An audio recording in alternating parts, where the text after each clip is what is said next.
He'd rather spend time with John Legend than any of these bitches. And think about it. All of the celebrity tale, you ain't never heard one of these talk about how dope he was in bed. I was for surely disappointed and hurt when she said what she said about me because it wasn't true. And I know people that have experienced sexual assault, and that's not anything to just say if it's not true. Jaguar Wright has come out all guns blazing in a recent interview after she revealed who Common has secretly been sleeping with. Has anybody ever said anything about this man's sexual prowess? Has anybody ever said he's a good lover? They always say he's a nice guy. He's so sweet. Just like, I'm just saying. Oh, he's always giving you flowers. Oh, he buys me the cutest shoes. How does he know they're cute? Hey. He's picking shoes out for you. Hey. And if John Legend gets another stitch of Botox,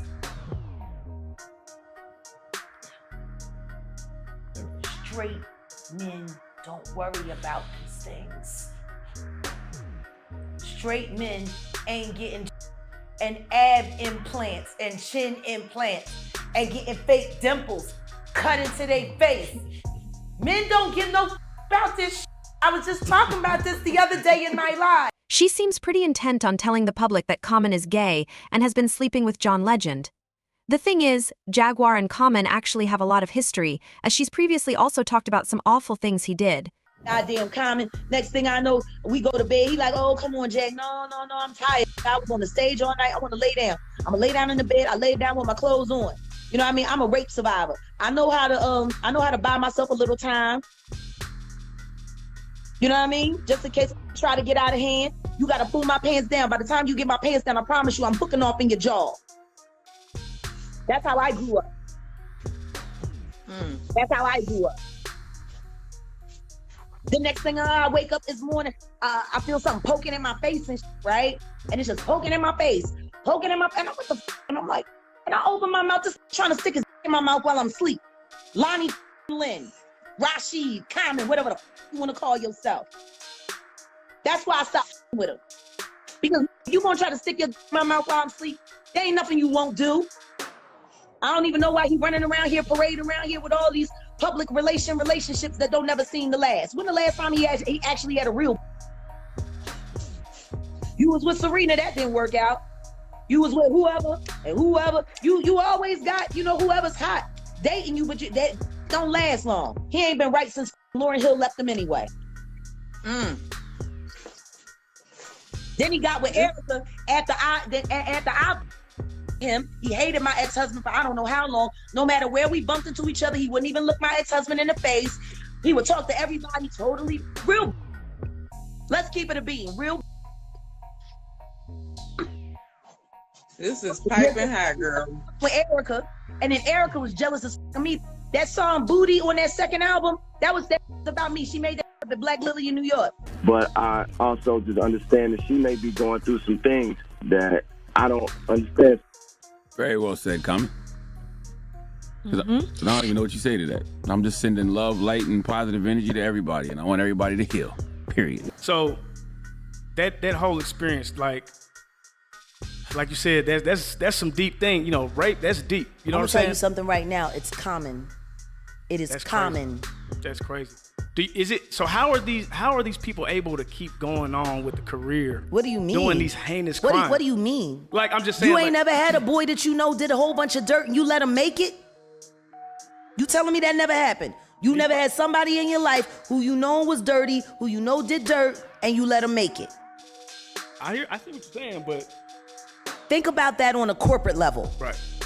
She went on to talk about how men have continued to enable people like Common. R. Kelly was the first corporately sponsored pedophile in the United States. Everybody knew. That's why I couldn't really watch that documentary, because half of the people that was in there, I can't believe he did it. You used to go get the too. I watched you, dog. I watched y'all make these deals. Don't nobody want to talk about Aaliyah. Don't nobody want to talk about that. Let's talk about it. There's certain things about that I won't talk about. I'll let Dame Dash talk about it. See, that's his business. Okay. And when he's ready to talk about it all, I'll corroborate every word that he says. But it's not my story to tell. But it's real. It's real. How does a 14-year-old girl get married and no adult in the family knew? Unless, I'm just saying. I heard you say something earlier to the effect of. It's awful what they did to that woman. It's awful. She was amazing. Aaliyah was amazing. Yeah, she really If she was. had been alive now, there's a lot of people that wouldn't have jobs. Funny how that worked out for some people. You know, one thing I learned about in jail, when I was in jail, fighting, clear my name, I learned how to move around. See, when you in county jail, you want to really survive and be cool, you gotta learn how to move people around. I would never wish this career on any woman. There's only 3 different kinds of careers in this world where a woman's safety and respect for her body are totally disregarded. Strippers, sex workers, and female entertainers. We are treated no different than prostitutes. Those are powerful words from Jaguar, and she has always been someone who has spoken against the cabal of power at the top. How many more R. Kellys are in the industry that we don't know about? At least 25 that I can confirm and will confirm in my documentary, Digging Up the Roots. Because as I'm doing my investigations and vetting the victims that are coming to me and speaking to me, there are overlapping stories in at least 15 different camps right now. Are they A-listers? Yeah, 2/3 of them are A-listers. Wow. Can we get an example of one of the stories? You ain't got to go too deep, but just a general synopsis. Like with Bill Cosby, it was always I had a survivor told me that she was sold from one rap crew. You hear me? I said crew, because that's what they are for real. From one rap crew to another for $500 in a beat. This is what she said about Diddy 3 years ago. But he's effective at his tools. He messed with all of their lives. All of them. All for the optics, all for the glory of Bad Boy. A label that did nothing but destroy artists and groups. Yes. Talk about it. And he's still making money to this day off of all of their catalog. Yep. I gotta ask you this. What else Shout did out Puffy to put Mother out? Wallace. Yes. May Biggie rest That's in the peace. true hero. That's the true hero in the Biggie Smalls story. Valletta Wallace. Yeah. But even when it comes to Diddy, let me ask you something. I don't want to talk about him. You don't want to talk about him? I ain't got good to say about him. I call him the devil. Am I somewhere close? I'm going to tell you a true story. The Bad Boy Summer Tour, I think it was like 97, 98. It was a big deal.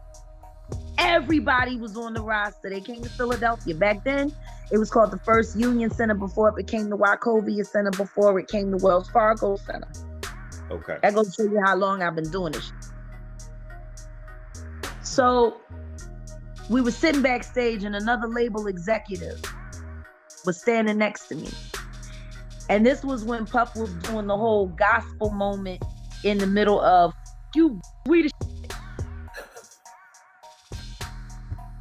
He did it on the award show. Had Faith singing gospel while he was, worship me. While I'm the shit.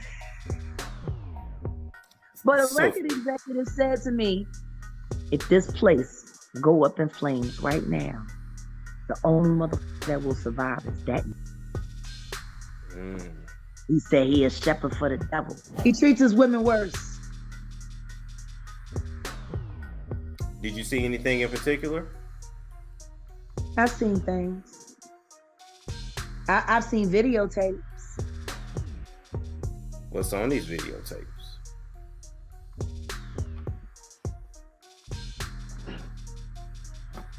Wait a minute. Take another sip of that. See, Talib, I got my nails done. Wait, Now nah, you can hold stop on. trolling on my page and telling me I need to get my nails done, Talib. We gonna get on him next. Let me ask you: did Cassie escape or did they break up?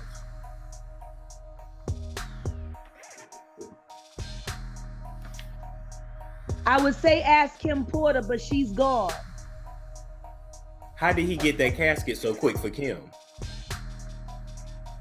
I would say ask Kim Porter, but she's gone. And that book she was writing is gone too. The manuscript.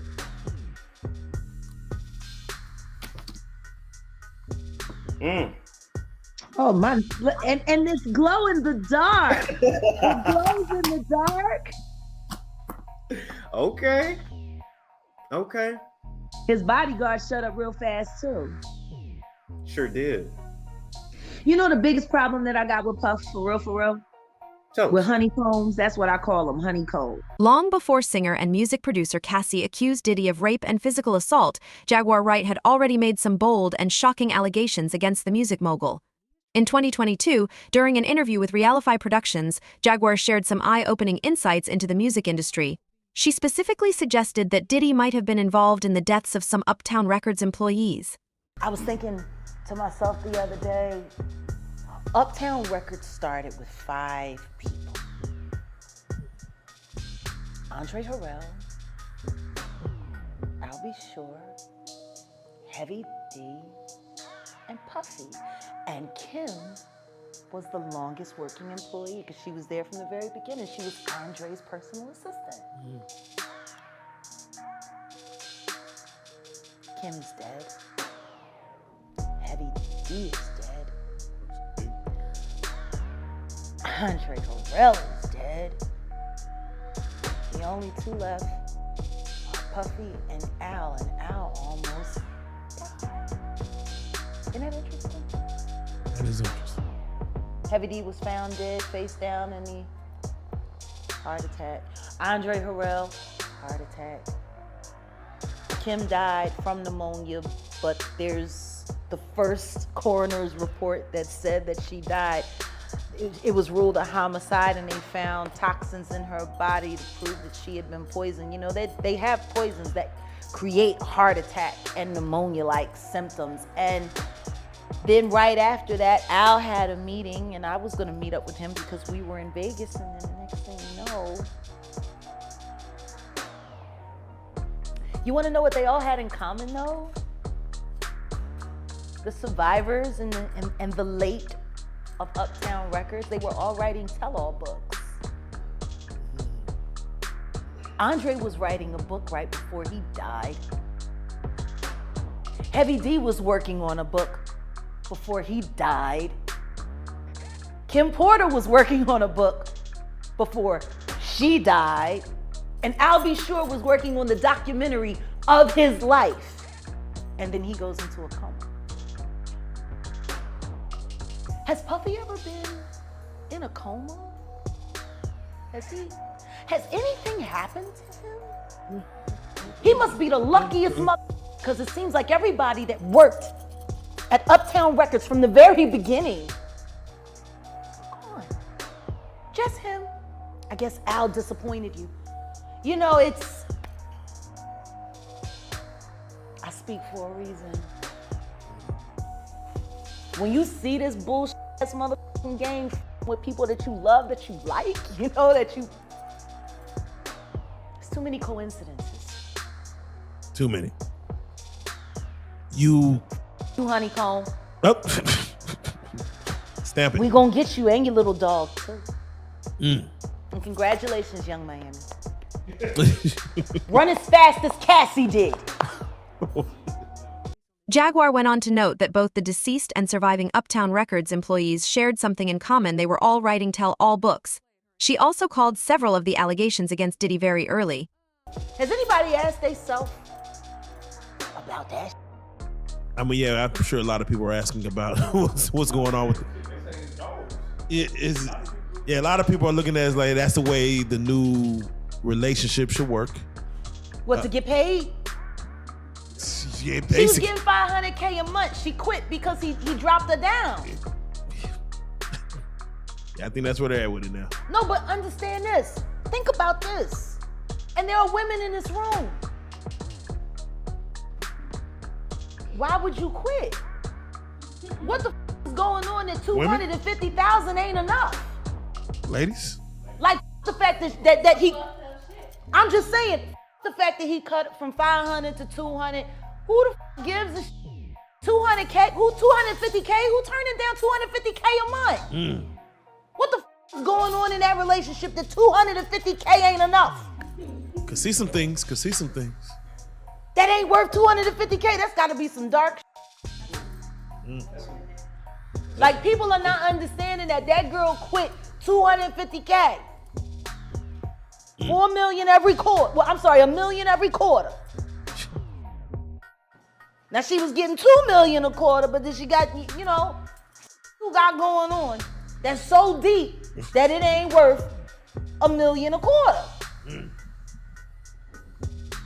They told a story about Cassie one time, and she was saying someone had asked her why she cut her hair, and she was like, well, Diddy said he just liked it that way. And they said when she answered the question, it was like she was in a trance. Like, she was just like, I just don't know. Diddy just said he would like my hair this way. And they was like so in awe, like how she didn't even have a thought about it. It was just what he wanted. That's how he operates. He has people followed. He has people watch. He does all kinds of. He's a piece of shit. Too much money. I feel bad for the kids. Like, don't think that there aren't moments when I'm speaking honestly about that mother that I pray that his children don't hear it. Because that's still their dad. I know what it's like to have a baby with a f***ed up small. As much as I can't stand my ex-husband, I would never want my son to feel bad about either one of us being his parent. You know what I mean? Like, exactly. I would never want that. Exactly. But their father is the devil. He the devil. Hold that thought. Why do you think T.D. Jakes was at Puff Daddy's birthday party?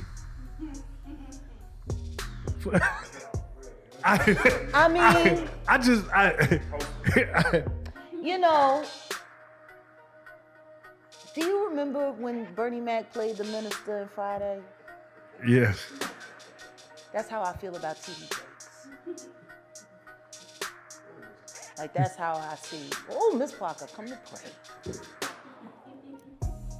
But for him to be at a Diddy party? She definitely seems to know what she's talking about. Her allegations about Common and John Legend are interesting, though, because the two certainly have history. Very interesting. Common himself is quite an interesting character. He has always been very public about the women he's dated, perhaps too public, almost like a facade. A lot of like high-profile relationships. Yeah. You mentioned Serena thing. Yeah. When I met you, you were just broken up with Erica. Yeah. You know, Taraji P. Henson as well. How is it having these types of, you know, being a celebrity yourself and the other person being a celebrity as well, and every move is, you know, in the media, every time you go out, it's in the pic, you know, there's photos and everything else like that. How difficult is it to have a relationship in that type of environment? Well, it's not difficult until it becomes bad, really, to be honest. Like, it's like when everything is good, you kind of know how to protect it, you know, even if it's people chatting about like, well, man, nah, they shouldn't be together and this and that. When the love is there, you know, like you really in the relationship, you don't care what nobody's saying. Right. But when things is a little shaky, like that negative energy and negative talk kind of affects the relationship too. I remember when I was in a relationship with Erica, she was really like adamant about not like putting ourselves on display. you know, and I thought that was a smart thing, and, you know, and I think, you know, for people to do it, hey, I don't have a problem with it, but I think, you know, you got to kind of live your life naturally. You got to live your life naturally and just like allow your relationship to be what it is. You got to be strong within your family, home first with your relationship, and then, you know, if the public see you out there, cool. If you decide you're gonna do an article and talk about love, cool. But overall, I think it ain't nothing that, you know, you just live for the public. You can't live your relationship for the public. But it is tough, you know. Does it make you kind of shy away from, you know, celebrity relationships after that? I think, yeah, at a certain point I was like, you know what, I'm good on this. 3 times. Yeah, 3 times. I'm kind of cool on this celebrity, like, I mean, not that, you know, if I meet a girl and she just cool as hell and you know, we really connect and she's celebrity, I'm still, you know, keep connected with her, but man, I'm definitely like, I do have, I think, a little bias up towards, you know what, I'd rather, you know, just date a teacher or, you know, a journalist or something, you know who. Back in 2019, Common said that a family friend sexually abused him as a child. In his autobiography, Let Love Have the Last Word, he wrote about a trip he took with a family friend's relative when he was 9 or 10 years old to visit his aunt. He said that Brandon abused him and tried to get him to do the same thing to him when they had to share a bed one night. I kept repeating no and pushing him away, Common wrote. I felt a deep and sudden shame for what happened. Therapy, talk about things that black men don't talk about sometimes. Like, it's a stigma for us to say I'm going to a therapist, you know, like if I told my friends that, they look at me and be like, yo, why you going to a therapist? What's the matter? You look like everything is good with you. Why are you going to a therapist? But we all need that mental health support. People experience so much trauma. Even when things are good, you still have things that you've experienced in life that you may not know you're carrying with you. I really got to, through therapy, learn a lot about how I react in relationships. So, and I really like know from going to communities how much trauma that young people go through and some of the depression and anxiety. And I'm like, man, just get some help, just get some support. We all need. He said he pushed the whole thing out of his head and didn't think about what happened until he was working on the 2018 movie The Tale, which is about a woman who looks into cases of child abuse and starts to question her own past. I've even been shot at, but he said the hardest work I had to do was to work on myself. And that's what I've been feeling, like the work on my, but I feel like the work on myself is helping me to go out and be a. It doesn't sound like what you've heard from her before. I love that we were able to showcase her gifts in a new way. She brought it. Man, the pair, who had been close friends for over a decade, confirmed their relationship when Common appeared on the Jennifer Hudson Show in January 2024. But is it real? Let us know in the comments below.